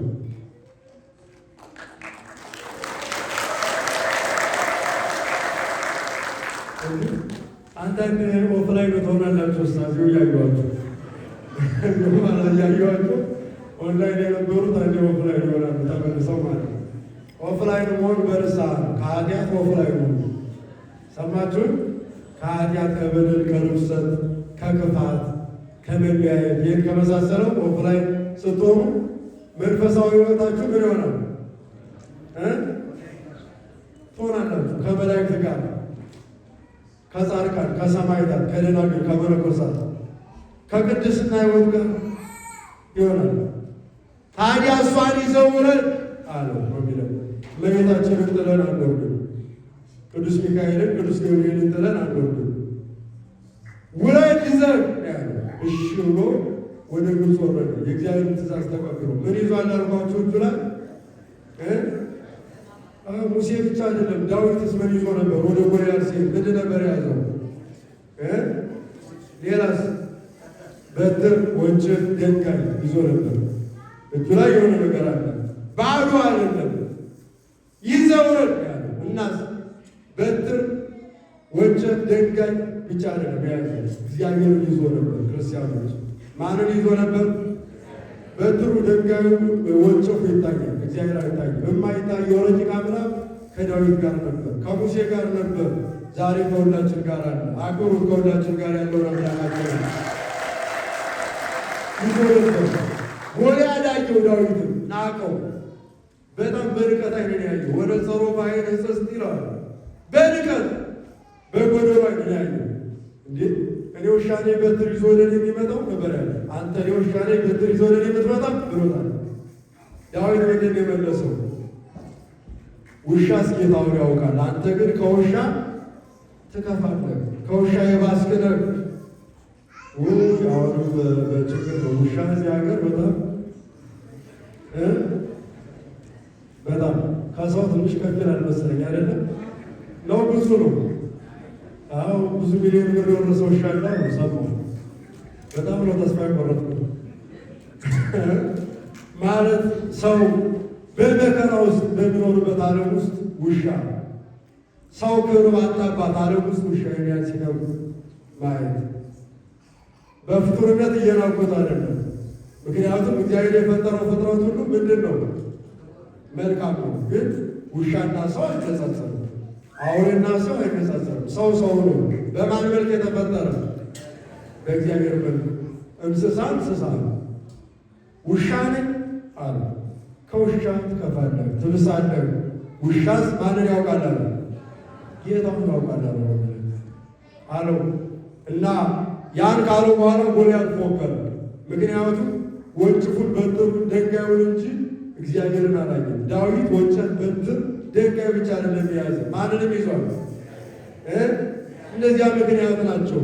በእነሱ ላይ የሚሰራ እግዚአብሔር በዳዊት ልቡና ውስጥ ነበር። ስለዚህ እንደዚያ እየፎከረ ዛሬ ሥጋን ለሰማይ ወፎች ለምድር አራዊት ምግብ አደርጋለሁ እያለ እየፎከረ ሲመጣ ዳዊት ወንጭፉን አንስቶ ድንጋዩን ወንጭፉ ላይ ጨመረና ወነጨፈው። መልአኩ ግንባሩን ገለጣ አደረገለት። ድንጋዩ ደግሞ በጎልያድ ግንባር ተከረከረ። ጎልያድ የኋሊት ወደቀ ይላል። አያችሁ በምን በጠጠር ግን በዚያ ጠጠር ውስጥ ማን አለ? እግዚአብሔር አለ። እንደዚያ ነው ያለው ዳዊት። እንደዚያ ነው ያለው። እንደዚያ ነው ያለው። አንተ ሰይፍ፣ ጭሬ፣ ሌላ የጦር መሳሪያ ይዘህ ወደ እኔ ትመጣለህ። እኔ ግን ዛሬ በተገዳደርከው በሕያው እግዚአብሔር ስም እመጣብሃለሁ አለው ይላል። በማን ስም? አያችሁ በትር ብቻ አይደለም፣ ወንጭፍ ብቻ አይደለም፣ ድንጋይ ብቻ አይደለም፣ ማንም አለ። ሙሴም ወደ ግብፅ ሲወርድ በትሩ እመቤታችን ብቻ አይደለችም እጁ ላይ ያለችው። ከእሷ የተወለደው የሚወለደው አምላክ ከሙሴ ጋር ነበር። አምላካችን ከሁላችን ጋር ይሁን። ታዲያ ውረድ አለው፣ ወረደ። በፈርዖን ፊትም በእስራኤል ፊትም ቆመ። እስራኤልን ያለና የሚኖር እግዚአብሔር ሁሉም ውጡ ይላቸዋል። እነሱም ማሳመን ራሱ በእውነት የፈርዖንን ልብ ከማሳመን አይተናነስም። የደነደነ ልብ ነበራቸው። የፈርዖን የልብ ድንዳኔ ያለ፣ የእነሱ የባርነት ልብ ያለ። ባርነት በእውነት ሲለምን ከባድ ነው። ለምደውታል። ለረጅም ዓመት ስለተገዙ 71 ነፍሳት ሆነው የወረዱት በቁጥር ግን ከግማሽ ሚሊዮን በላይ በዝተዋል። ከግማሽ ሚሊዮን በላይ ቁጥር ያላቸው ናቸው። ግን ከግማሽ በላይ ሚሊዮን ቁጥር ቢኖራቸውም የፈርዖን ባሪያዎች ነበሩ። አምላካችን ከባርነት ነፃ ያድርገን። ከማን ባርነት? ከሰይጣን ባርነት፣ ከዲያብሎስ ባርነት፣ ከኃጢአት፣ ከትዕቢት፣ ከርኩሰት ባርነት ነፃ ያድርገን። ሁላችንም አላችሁ አረ እንደው የሻዩ ሰዓት ደረሰ እንዳትሉ ብዬ ተጠራጠርኩ። በፊት ለፊት አካል እያየኋቸው በልብ መኖራቸው ስለፈለጉ ጠቅለል አደርገዋለሁ። አይዟችሁ ጠቅለል አደርገዋለሁ። መቼም ያው ከኢትዮጵያ የመጣ ነገር አስቸጋሪ ነው አይደለም? ሽሮ ቢሆን ቶሎ ያለ እየተቆጠበ ነው የሚጠቀም አይደለም? ስለዚህ ጠቅለል አደርገዋለሁ። አይዟችሁ አታስቡ። ታዲያ እነሱንም ለማሳመን ፈርዖንንም ለማሳመን ሙሴ ደከመ ከአሮን ጋር። ፈርዖንን ሕዝቤን ልቀቅ ይላል እግዚአብሔር። ሕዝቤን ልቀቅ ፈኖማ ለሕዝቤ እስራኤል ከመይጸ መዱኒ በገዳ በምድረ በዳ እንዲያገለግሉ ሕዝቤን ልቀቅ አለ። ምንን ልቀቅ አለ? ማን ያለው? እግዚአብሔር። ሕዝቤን ልቀቅ አለ። ፈርዖን እግዚአብሔርን አላውቅም እስራኤል ባሪያዎችንም አልለቅም አለ። ወከብ ለልቡ ለፈርዖን ልቡ ደነደነ ይላል። ከዚህ ይሰውረን አምላካችን። ልቡ ደነደነ ነው የሚለው እና በዚያ ሁኔታ ላይ በብዙ ድንቅ ታምራት እያንዳንዱን ታምራቱን ለመዘርዘር ከጊዜው ፍጥረት ከእናንተም ድካም መቀጠል አይቻልም እና በቃ ብዙ ታምራት 10 ታምራት በፈርዖን ፊት ተደርጓል። ዝንብ ቅማል ከተማውን ወሮታል። የእንስሳት ሞት፣ ውሃው ወደ ደም መለወጥ፣ የሚጠጡት ውሃቸው ተለውጧል። ብዙ ነገር አድርጓል። በዚያች በትር የመጨረሻው ግን ሞተ በኩር የሚባል ነው። የግብፃውያን የበኩር ልጅ ባለበት እንደው በተቀመጠበት ድፍት ይላል። እንደ ዘመነ ኮቪድ ማለት ነው። እንደ ቅጠል ይረግፋል አይናቸው እያየ። ታዲያ ያ ድንቅ ነገር ሲደረግ ፈርዖን አይ በቃ እንዲህ ከመሞት ይህን ሕዝብ ብለቅ ይሻለኛል ብሎ ውሳኔ ላይ ደረሰ። በጸናች እጅ በበረታች ክንድ ደግሞ ደጋግሞ በተደረገ ድንቅ ታምራት እለቃለሁ አለ። ወሰነ ራሱ። ምክንያቱም ሞቱ እሱንም እንደማይተው ስለገባው ወሰነ። እለቃለሁ፣ ይዛችሁ ውጡ፣ በፍጥነት በችኮላ ውጡ አለ። ወርቅ ብር ይዘው ከወዳጅ ካላቸው ተበድረው ከከተማው ወጡ ነው የሚለው ለእግዚአብሔር ቸርነት። ከባርነት የባርነታቸው ቀንበር ተሰበረ። ጉዞ ጀመሩ። ይሄ ነፃነታቸው መነሻ ነው። መዳረሻው በጣም ብዙ ድካም አለው። መነሻው ግን በቃ በዚያ ታምራት ድቅል ብሎ በዚያን ጊዜ አንድ በግ ሰውተው 7 4 12 እየሆኑ መስዋዕት አቅርበው ያን የበጉን ስጋ መራራ ነገር እየጨመሩ በልተው ለነገ ይትረፍ ሳይሉ በልተው ጨርሰው ጉዟቸውን ቀጠሉ። 3 ቀን ቆየ ፈርዖን። ሲያይ ከተማዋ ጸጥ ረጭ ብላለች። ምንም የለም፣ ግርግሩ የለም።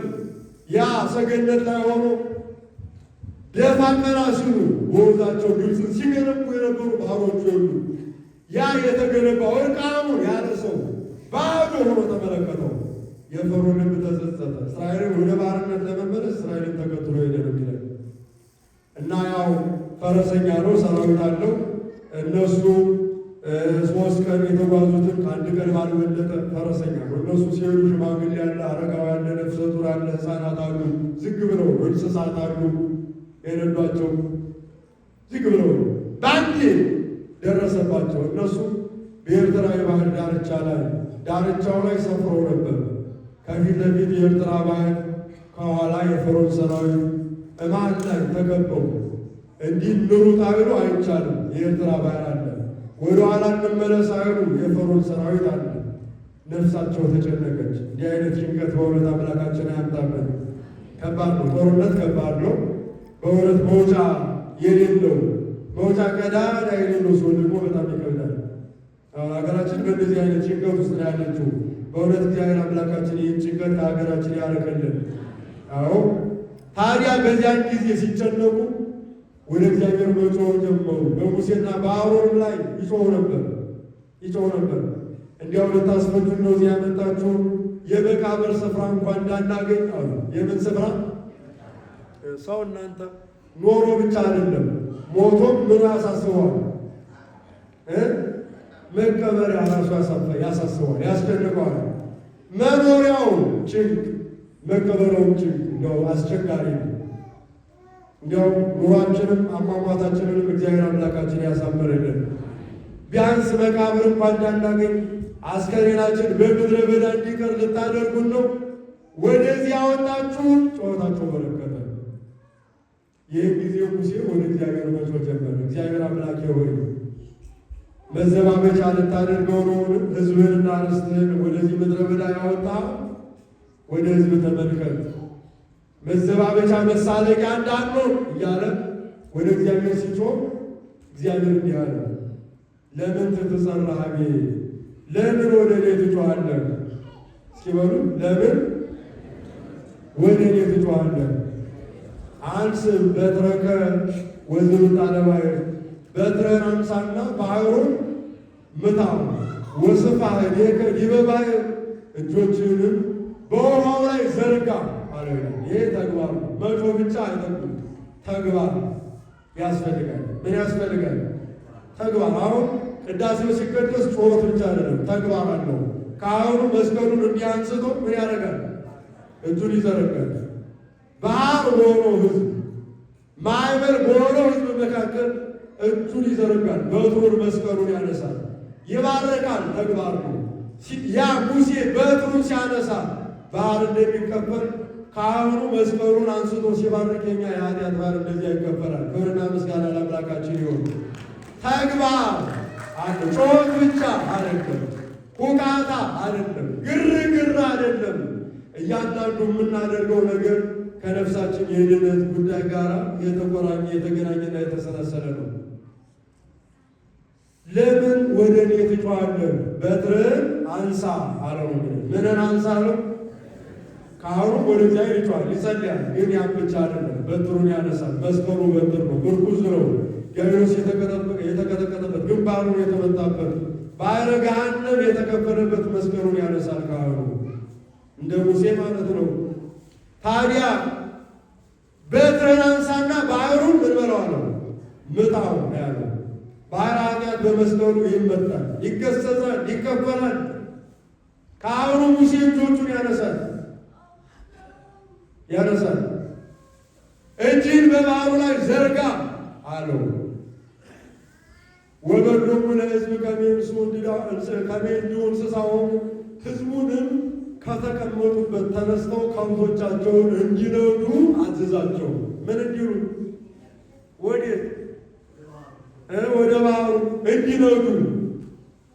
ስንት ከብት አለ እናንተ ልቡና ሜዳ ላይ? ስንት ከብት ተኝቷል? ስንት የስንፍና የኃጢአት ከብት ተኝቷል? ንዱት፣ ተነሱ ነው የሚለው። ተነሱ ይለናል።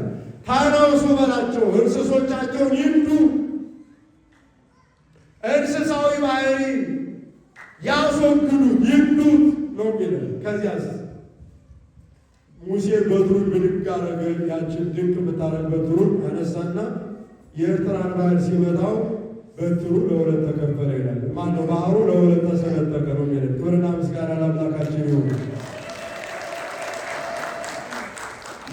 ማነው? ባህሩ ምን አወጣ ማለት ነው? መንገድ። እንደዚህ ወደ ሳን ፍራንሲስኮ ነው የሚባለው፣ እንደዚያ የምትሄዱበት ሃይዌይ አለ አይደለም? ወይም ጎልደን ጌት እንደምትሉት እንደዚያ ኮረን የቆመለት አይደለም። ውቅያኖሱ ክፍል አለ፣ የብስ ደረቅ መንገድ አወጣ። ይቻለዋል አምላካችን። ክብርና ምስጋና ለስሙ ይሁን። የሚሳነው ነገር የለም። ክፍል አለ። ሙሴ መሪ ሆነ። በዚያ በተከፈለው ባህር ላይ ሲገባ እስራኤላውያኑ በዚያ እግዚአብሔር በከፈለው እንደ ግድግዳ ባቆመው የኤርትራ ባህር ላይ ተሻገሩ ነው የሚለን። ክብርና ምስጋና ለአምላካችን ይሁን። በራስ ግሩም ያደረገ በዚህ መካከል የነበረው ገናናው መልአክ ዛሬ ትናንት ከትናንት ወዲያና ዛሬ የምናከብረው መልአክ ነው። በዚህ ሀገር አክብሩት፣ ከፍ አድርጋችሁ። እሱ እኮ ክንፉን ዘርግቷል። እናንተም እጃችሁን ዘርጉት በምስጋና በምስጋና የረድኤት ክንፉን ዘርግቷል። ሙሴ ካህኑ በትሩን አንስቷል። ንሴም ቦሞ የእናንተ ድርሻ ነው። አመስግኑ በደንብ። ንሴም ቦሞ ተሻገሩ። ሐዋርያው ቅዱስ ጳውሎስ እንደነገረን ለዕብራውያን መልእክቱ ምዕራፍ 11 ቁጥር 29 ላይ በተአምኖ አደውዋ ለባሕረ ኤርትራ ከመ ዘይውስ ምድር፣ የኤርትራን ባሕር እንደ ደረቅ ምድር ተሻገሩት፣ በእምነት ተሻገሩት ይለናል። በምን ተሻገሩት? በእምነት ተሻገሩት። በእግዚአብሔር ቸርነት፣ በመልአኩ በቅዱስ ሚካኤል ተራዳይነት፣ በሙሴ መሪነት፣ በእነሱ እምነት የኤርትራን ባሕር በእምነት ተሻገሩት። ግብፃውያን ግን እንሻገራለን ብለው ሲሞክሩ እዚያው ላይ ተሰጥመው ቀሩ። ያስፈሯቸው እስራኤላውያን በኤርትራ የባህር መቃብርነት ሲቀበሩ ዓይናቸው አየ። በባህሩ ዳርቻ ላይ ሆነው ድንቅ ያደረገ እግዚአብሔር ሙሴን ብለው አመሰገኑት ነው የሚለን። ክብርና ምስጋና ለስሙ ይሁን። ታያችሁ፣ ሙሴን አመሰገኑት። ምስጋናው ተጥለቀለቀ። የኤርትራ የባህር ዳርቻ ቤተ መቅደስ ሆነ። ሰውና መላእክት አንድ ላይ ንሴቦ ያሉበት ስፍራ ነው። ያ የባህር ዳርቻ ዛሬ የምናከብረው በዓል ያ ነው። ነገር ግን በዚያ ጉዞ ውስጥ የሁላችን ድኅነት አለ። የዚያን የእስራኤል የጉዞ ሳጥን ክፍት ስታረጉት ለእኛ የተፈጸመው ድኅነት በሙሉ እንደ ወርቅ እያበራ ተቀምጧል። የምናከብረው ለዚያ ነው። የእኛ ጉዳይ ነው። በእስራኤላውያን የተደረገው የክርስቲያኖች ጉዳይ ነው። ሙሴ የክርስቶስ ምሳሌ ነው። ባሕረ ኤርትራ ያ መሻገሪያ መውጫ ቀዳዳ ያልነበረው የሲኦል የገሃነም ምሳሌ ነው። ሙሴ ክርስቶስ በትሩ የመስቀል፣ እስራኤላውያን የነፍሳት ምሳሌዎች ናቸው። ያ እንደተከፈለ በዚያ በደረቅ መከራ ሳያገኛቸው እንደተሻገሩ ሁሉ በሙሴ መሪነት እነዚያ እንደተሻገሩ ሁሉ እኛም በክርስቶስ መሪነት የተዘጋው ገነት ተከፍቶ በሙሴ በትር እንደተከፈለ የተዘጋው ገነት በእመቤታችን ተከፍቶልን ወደ ገነት ተመልሰናል። ደስ ይበላችሁ ክርስቲያኖች። እዚያ እነ ሙሴ ፊት ለፊት ሚካኤል ነበር። ገነት በሯ ላይ ገነትን የሚጠብቅ ሱራፊ መልአክ ነበር። ማን ነበር? ሱራፊ መልአክ የገነትን በር የሚጠብቅ ነው። እነሆ የክርስቶስን ደመ ማኅተም የያዘው ወንበዴ ወደ ገነት በር ሲደርስ አንተ ማን ነህ አለው። ማን አንተ ደፍረህ ወደዚህ የመጣ አንተ አፈር ትቢያ አመድ ስትሆን ወደዚህ ለመምጣት እንዴት ደፈርህ? አንተ አብርሃም ነህን? ወይስ ለትውልድ መትረፍ ምክንያት የሆነ ኖህ የሚባለው አንተ ነህ ሲል ጠየቀው። መላኩ ጠየቀው። ወይስ ደግሞ የብዙዎች የነገዶች አባት የሆነው አብርሃም አንተ ነህን? የ12ቱ ነገድ አባት ያዕቆብ አንተ ነህ? ወይስ ራሱን መስዋዕት አድርጎ ለመስጠት ፈቃደኛ የሆነ ይስሐቅ የተባለው አንተ ነህን? እያለ ደግሞ ደጋግሞ ጠየቀው። ወይስ ባህር የከፈለ ሙሴ ፀሐይን ያቆመ ኢያሱ አንተ ነህን? እያለ ጠይቆታል። ኧረ እኔ ሁሉ አይደለሁም፣ ክርስቶስ በተሰቀለበት ጊዜ በቀኑ የተሰቀሉ ወንበዴ ነኝ። አላያችሁ? እንደነኛ አለ ወንበዴ፣ እጄ በደም ጠልቆ የኖረ እጄ እና ሰይፌ ባለጸጎችን ያደህየች የዘረፉ በመዝረፍ የኖርኩ ወንበዴ ነኝ። ምንድነኛ አለ? ወንበዴ ነኝ። ነገር ግን አምላኬ በቸርነቱ ጎበኘኝ፣ ደመ ማኅተሙን ሰጠኝ ብሎ ደመ ማኅተሙን ሲያሳየው የተዘጋው ገነት ተከፈተ። ሰተት ብሎ ወደ ገነት ገባ ነው የሚለው። ክብርና ምስጋና ለአምላካችን ይሁን። ዛሬ ብዙ የተዘጋ ነገር አለ። ብዙ በኋላ የሚከተለን ጠላት አለ። እንደ ፈርዖን ሰራዊት አለ። ከዚህ የበዙ አጋንንት በኋላችን አሉ። ፊት ለፊታችን ላይ የምንወጣው የማይመስለን እንደ ባሕረ ኤርትራ አድካሚ የሆነ ብዙ ፈተና ይኖራል። ያን ሁሉ ግን ማን ይከፍልልናል ነው? እግዚአብሔር ነው። ታዲያ ዝም ብለህ ለምን ወደ እኔ ትጮኻለህ? በትረህን አንሳው፣ ባህሩን ምታው ማለት በእምነት ላይ ተግባር ጨምርበት። መልካም ሥራ ተቀምጠ ጊዜን አታባክን፣ አትጨርሰው። ጊዜ የንስሐ ጊዜን ተጠቀመው። እድሜ በኃጢአት አይለቅ። የንስሐ በትረህን አንሳ፣ ኃጢአቱን ምታው እያለ ነው እግዚአብሔር። ንስሐ እንድንገባ የተዘጋው ሁሉ እንዲከፈትልን አምላካችን ይፍቀድልን። ታሪኩ ብዙ ቢሆንም እዚህ ላይ ማቆም ግድ ይላል። ምክንያቱም የ430 ዓመት ታሪክ በ40 በ30 ደቂቃ ለአስተማሪውም ከባድ ለሰሚውም ከባድ ይሆናል። ስለዚህ እንደ ባሕረ ኤርትራ ተንጣሎ መቼ ነው የሚያልቅ እያልን እንዳንቸገር እዚህ ላይ ገታ እናድርገው። በትረህን አንሳው። ለምን ወደ እኔ ትጮኻለህ? በትረህን ምን በለው አንሳውና ምን አለ? ባህሩን ምታው። የዘረኝነቱን ባህር ምታው በፍቅር የጥላቻውን ባህር ምታው። ሊያሰጥም ያለው ያንን ምታው በበትር በፍቅር በትር ምታው። ይከፈላል፣ ትሻገራለህ። የሚያስፈራ በጣም ያስጨነቀ ያንን ምታው። ዓለማዊነቱን ምታው፣ ይከፈላል። በመንፈሳዊነት በትር። ለምን ዝም ብለህ በባዶ ትጮኻለህ? ሕዝቡንም እንስሶቻቸውን እንዲህ ነው ምራቸው፣ እጅህን በባህሩ ላይ ዘርጋ አለው ነው የሚለው እና ያን አደረገ። እስራኤልን በምስጋና የኤርትራን ባሕር ተሻገሩ። በዚህ ዕለት መልአኩ ቅዱስ ሚካኤል መሪ ፊት አውራሪ ነበር። ቀን በደመና ሌሊት በአምደ ብርሃን፣ ሌሊት በአምደ ብርሃን፣ ቀን በአምደ ደመና እግዚአብሔር የመራቸው ነበር። መልአኩ ቅዱስ ሚካኤል ከፊት ለፊታቸው ይሄድ ነበር። ዛሬም በእውነት ለሁላችን ከፊት ለፊታችን ይሄድልን፣ መንገዳችንን ያቅናልን። እስቲ አክብሩት ይህን ገናና መልአክ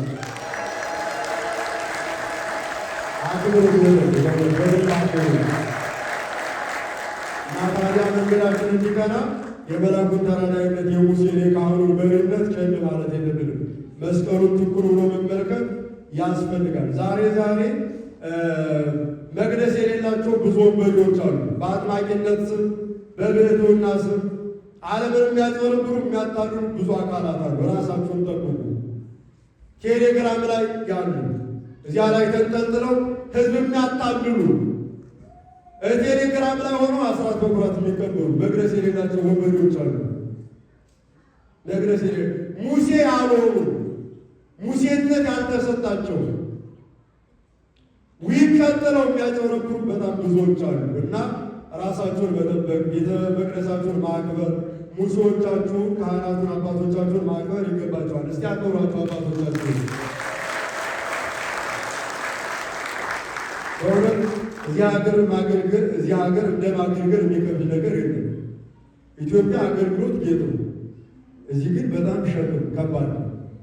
ማለት 3-4 የማይሞሉ ካህናት የአገልግሎቱን መስቀል ተሸክሞ ወደፋ ቀና የሚሉበት ሀገር ነው።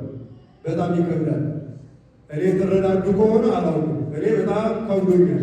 አንድ ወር የቆየው ያው ቅድም እንዳልኳችሁ ወደ ምንነት ልለወጥ ነበር ብያቸዋለሁ። ልለወጥ ነበር ነው ያልኳቸው። ልባሉ መላኮኛለሁ አላልኳቸው። ልለወጥ ነበር የአገልግሎቱን ብዛት የነገርኳቸው እና አገልግሎቱ ይከብዳል እና መቅደስ የሌላቸው ቴሌግራም፣ ዋትሳፕን እንደ መቅደስ የሚጠቀሙ አጭበርባሪዎች ስልካችሁን በከፈታችሁ ቁጥር በቀላሉ የምታገኟቸው፣ ነገር ግን በመቅደስ ብትፈልጓቸው የሌሉ መገናኛው ድንኳን ላይ የማይገኙ አስራት በኩራት የሚቀበሉ አስራት በኩራት እኮ ለእግዚአብሔር የሚሰጥ ነው። መቅደስ ላላቸው ለሚያገለግሉ ለሚደክሙ ወገባቸው ሲቀጠቀጥ ለሚያገለግሉ አገልጋዮች የሚሰጥ ነው እና በእውነት ለበሬዎች የሚሰጠውን ሳር ለፈረሶች ይሰጣል። ለካ ቅድም ገበሬ አይደለም ብላችሁ እሺ ተው። ለመንግስት የምትገብሩትን ግብር ለሌላ ትሰጡታላችሁ? ይሰጣል? ግብር መክፈል ካለብህ ወደ አይደለም ግዴታ ነው። ለእግዚአብሔር የምንሰጠው አስራት በኩራት ግዴታችን ነው። ቸር ስለሆነ የምናደርገው ቸር ስለሆነ የምናደርገው ከዘጠኛ ካደረግነው ከአስራ አንድ የማን ነው? እግዚአብሔር እንደዚህ ሲስተም ዘርግቶ ኦንላይን የሚያሳይ ሲስተም ዘርግቶ የሚቆጣጠር ስንት ሌቦች አለ? ስንት ሌቦች። ከዚያ ሲያልፍ ደግሞ ገንዘባችን ለአገልጋዮች ለቤተ መቅደሱ ሳይሆን ለወንበዴዎች የሚሆን ስንቶች አለ። በእርግጥ ገንዘባችን ለወንበዴ፣ ለወራሪ፣ ለዘራፊ ለማያገለግል የሚሰጥ ከሆነ ለምጽዋትና ለመስዋዕት አልበቃም፣ ንጽሕና ጎድሎታል ማለት ነው። ንጽሕና የጎደለው ገንዘብ እዚህ መምጣት አይችልም። መስዋዕት ነው የሚሆነው። ገንዘብ ሲመጣ እዚህ ሲመጣ መስዋዕት ነው የሚሆነው፣ መስዋዕት ነው የሚሆነው። አገልጋዮች ያልበሉት ወንበዴ የበላው ገንዘብ ግን መስዋዕት አይደለም። ወንበዴ የሚበላው ለመስዋዕትና ለመስዋዕት የማይሆን ስለሆነ ነው። እና እኛ ገንዘቡን ፈልገን አይደለም። ይሄን ምን ገንዘቡን ፈልገን አይደለም። ገንዘባችሁ የደከማችሁበት ከሆነ ለመስዋዕት ይዋል፣ ለመስዋዕት ይዋል፣ ለዝክር ለክብር አድርጉ። ቴሌግራምና ዋትሳፕ ውስጥ የሸመቀ በዓት ሳይሆን በእውነት ባህታዊ ከሆነ በዓት ይኖረዋል። ምን ይኖረዋል? አጥባቂም ከሆነ መቅደስ አለ። መቅደስ ቤተ መቅደስ ተልእኮ አለው። እንደ ሙሴ ሂድ ተብሎ ተልእኮ የሚመጣ ነው። በዓት ሁለት አይነት በዓት አለ። ስንት አይነት በዓት አለ አልኳችሁ? ተናገሩ እንዴ! ተናገሩ በሉ። ሁለት አይነት በዓት አለ። አንደኛው በዓተ ባህታዊ ይባላል። የባህታዊ ዋሻ ማለት ነው። የምን ዋሻ? ያ በቃ ፀሐይ ገዳም ውስጥ የሚኖር የማናውቀው ግን የሚጸልይልን የማናውቀው ወደ እግዚአብሔር እጆቹን የሚዘረጋልን ሙሴ ነው። የእነሱ አባቶች በረከታቸው ይደርብን። ሁለተኛው በዓተ ፈያት ይባላል። የወንበዴ ዋሻ ይባላል። ሰማችሁን? የወንበዴ ዋሻ አለ። ወንበዴ ዋሻ ላይ የተደበቁ በዓት የሌላቸው በዓተ ባህታዊ የሌላቸው ብዙ አካላት አሉና ራሳችሁን ጠብቁ። ከመቅደስ አትለዩ። ካህኑ በትሩን ይዞ ይመራችሁ። ባህር ቢኖር የሚከፍልላችሁ ካህኑ ተከተሉ። የሚያዟችሁን አባቶቻችሁ ፈጽሙ። መቅደሳችሁ በጣም ያምራል። እንደ ስሙ ነው። ደብረ ማነው? መካነ ራማ። ራማ ማለት ከፍ ያለ ማለት ነው። ልክ ስሙ ከግብሩ ጋር የተዋሃደ። የእናንተን ብዛት ትንሽ የሚባል አይደለም። እኔ እውነቴን ሳልደብቅ ልናገር፣ እዚህ እናንተን ሳያችሁ የኢትዮጵያውያን በሙሉ ነው እንደዚህ የመጡት እያልኩ ነበር። ሰማችሁ? እንዲህ በስታችሁ ሳይ ማለት ነው። አመስግኑታ በደንብ ያበዛችሁ በእውነት እንደ መርፌ ቀዳዳ መግቢያው ጠበብ ሀገር ውስጥ በዚህ ልክ በዝቶ ማመስገን የማን ቸርነት ነው? የእግዚአብሔር ቸርነት ነው። አመስግኑታ በደንብ አድርጋችሁ። አዎ ታዲያ ይህን የመሰለ መቅደስ ኖሯቸዋል። እኒህን የመሳሰሉ አባቶች ታላቅ አንጋፋ አባቶች አሏቸው። ይህ እድል ነው። የእናንተ ሙሴዎች የእናንተ አሮኖች እነሱ ናቸው። ተከባብራችሁ ተስማምታችሁ ተዋዳችሁ ማንን ማገልገል? ማንን ማመስገን? እግዚአብሔርን ማመስገን ልጆቻችን ላይ መስራት። ይህን የሸጡላችሁ ሰዎች ይህን ሲሰሩ ትውልድ ላይ ስላልሰሩ ሸጠውታል አይደለም። እኛም ይህን ገዛን ብለን ይህን ሰክሰስ ከመሰለን እንዴት ከመሰለን ልጆቻችን ላይ ካልሰራን ነገኛም ምን እናደርጋለን? እሱን አያርግብን እግዚአብሔር። ይህን ያልኩት ልጆቻችሁ ላይ ስሩ። መቅደሱን መግዛት የዚህን ዕዳ መክፈል ብቻውን ውጤት አይደለም። ይህን የገዛችሁ ዕዳውን የከፈላችሁ ወገባችሁ እስከሚጎብ እየተቸገራችሁ እጅ እያጠራችሁ ቅድሚያ ለቤተክርስቲያን ብላችሁ ይህን ያደረጋችሁ እናንተ ልትሰሩበት ልጆቻችሁ ሊሰሩበት ነው፣ ልትፈርሱበት አይደለምና ልጆች ላይ በደንብ ስሩ። አረጋውያኑ ታላላቆች ቁረው። ሌላው አንድ ትዝብቴ እንዲጨምር ዛሬ ሊሆን ይችላል በቆራቢ ደረጃ ያየሁት ብዛት ሕፃናት እና ታዳጊዎች ናቸው። ትልልቆች ላይ ብዙ አልነበረም። ሰዓቱ የሕፃናቱ ስንት ደቂቃ እንደፈጀ መለኪያ ነበረ ለግቻለሁ እና እኔ ምናልባት ዛሬ ስላልተዘጋጃችሁ ሊሆን ይችላል፣ መፍረድ አልችልም። የአንድ ቀን አይን ለፍርድ አያበቃም። ፍርዱን አባቶች ይሰጣሉ። ዛሬ ብዙ ቆራቢ አላየሁም። እንዲያው እንደዚያ ከሆነ እንደዚህ አትቀጥሉ ለማለት ነው። ማዕድ ቀርቦ ዝም ብሎ አይነሳም። ማዕዱ ለእኛ የቀረበ ነው፣ ሥጋው ደሙና የኃጢአታችን የበደላችን ባህር የሚከፈልበት ወደ ርስታችን ወደ ገነት ወደ መንግሥተ ሰማያት እንዲሸጋገርበት ቅዱስ ሥጋው ክቡር ደሙ ነው። እሱ ለመብላት ቀጠሮ አታብዙ፣ ጊዜ አታብዙ፣ ሰዓት አታባክኑ፣ ጊዜ ገዳይ አትሁኑ። መቼ እንደምንሞት አናውቅም። ዛሬ አለን፣ ነገ አናውቅም። ዛሬን እግዚአብሔር ሰጥቶናል፣ ነገ በእሱ ቸርነት የሚገኝ ነው። በቸርነቱ የምናገኘውን ለንስሐ የተሰጠንም ጊዜ እንዳናባክነው በእውነት እግዚአብሔር በቸርነቱ ይርዳን። በዓሉን የበረከት የሰላም የጤና በዓል ያድርግልን። መጥቼ በጣም ስላየኋችሁ በጣም እጅግ ደስ ብሎኛል። በስታችሁ ስላየሁ ደስታዬ እጥፍ ነው። 130 ሚሊዮን ይሆናል የኢትዮጵያ ሕዝብ ይባላል። እናንተን ጨምሮ ነው ወይስ እኛም ብቻ ነው? የተቆጠራችሁ አይመስለኝም። ከዚያ የምትበልጡ ነው የሚመስለኝ ሳያችሁና አሁንም ያብለጣችሁ ያብዛችሁ ያበርክታችሁ። ልጆቻችሁን በበረከት ይጎብኝ፣ በቤቱ እግራችሁን ያጽናው። እግዚአብሔር አምላካችን እናንተንም በመቅደሱ አባቶቻችንን በዚህ አገልግሎት አጽንቶ ተያይዘን መንግሥቱን ለመውረስ የበቃን ያድርገን። እኔንም በሰላም ለሀገሬ እንዲያበቃኝ ጸሎታችሁ አይለየኝ። ይህ አገልግሎት የመጨረሻ ነው። በቃለ ራማ ያው የጀመርኩት በቁልቢ ነው የጨረስኩት እዚህ ነውና በጣም እጅግ ደስ ብሎኛል። ጸሎታችሁ ይርዳኝ እላለሁ። ስብሐት ለእግዚአብሔር ወለወላዲቱ ድንግል ወለመስቀሉ ክቡር።